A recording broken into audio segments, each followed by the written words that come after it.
নমস্কার।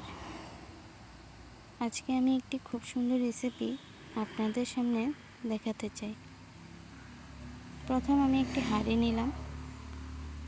হাঁড়িতে কিছু পরিমাণ তেল দিয়ে দিলাম। তেল গরম হওয়ার পর 5 ফোড়ন এবং শুকনো লঙ্কা দিয়ে ভাজতে শুরু করলাম।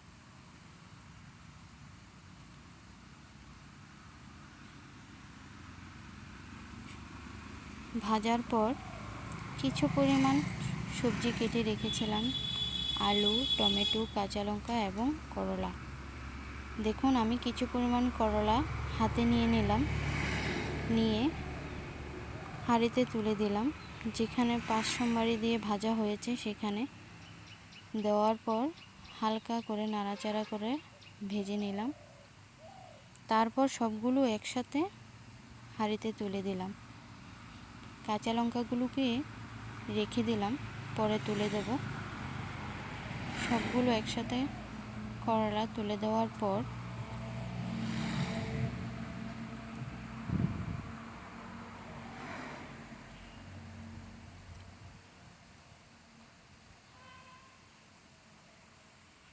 নাড়াচাড়া করে ভাজতে শুরু করলাম।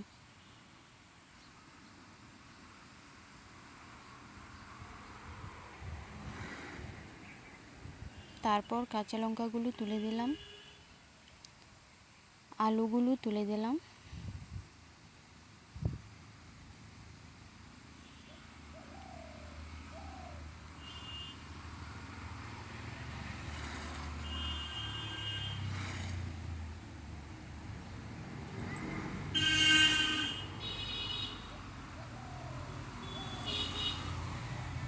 ও লবণ,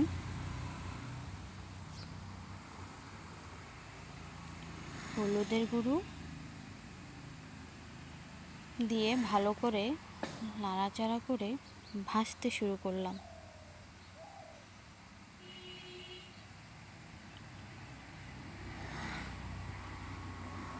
এপিট ওপিট করে নাড়াচাড়া করে ভাজার পর ঢাকনা দিয়ে এবার ঢেকে দিলাম। দেখুন, খুব সুন্দর হচ্ছে। ঢাকনা খুলে দেখা যাচ্ছে ভাজাগুলো লাল লাল করে ভাজা হয়ে যাচ্ছে। নাড়াচাড়া করে ভাজতে ভাজতে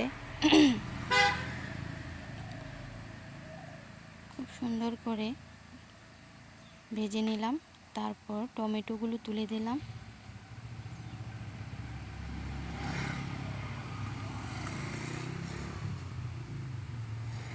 টমেটোগুলো তুলে দেওয়ার পর আবার নাড়াচাড়া করে ভাজতে শুরু করলাম।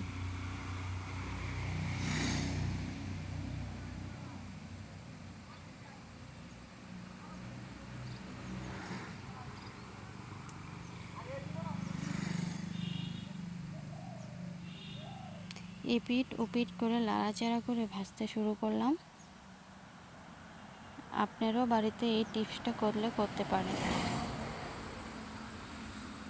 খুব সুন্দর একটি রেসিপি। আবার ঢেকে দিলাম।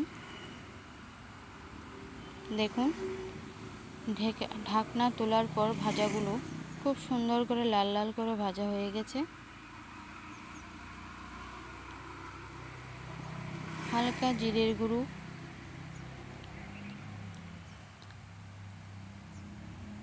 হালকা ধনের গুঁড়ো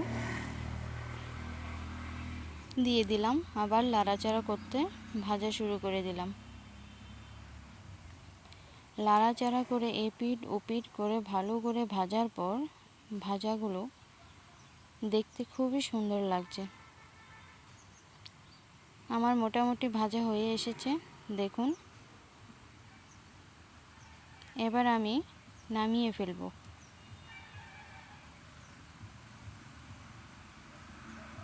খুব সুন্দর একটি রেসিপি আপনাদের সামনে তুলে ধরলাম। যদি ভালো লাগে প্লিজ লাইক, কমেন্ট, শেয়ার করে দেবেন। দেখুন, খুব সুন্দর করে ভাজা করেছি, বাটির মধ্যে রেখেছি। দেখতে খুবই সুন্দর হয়েছে।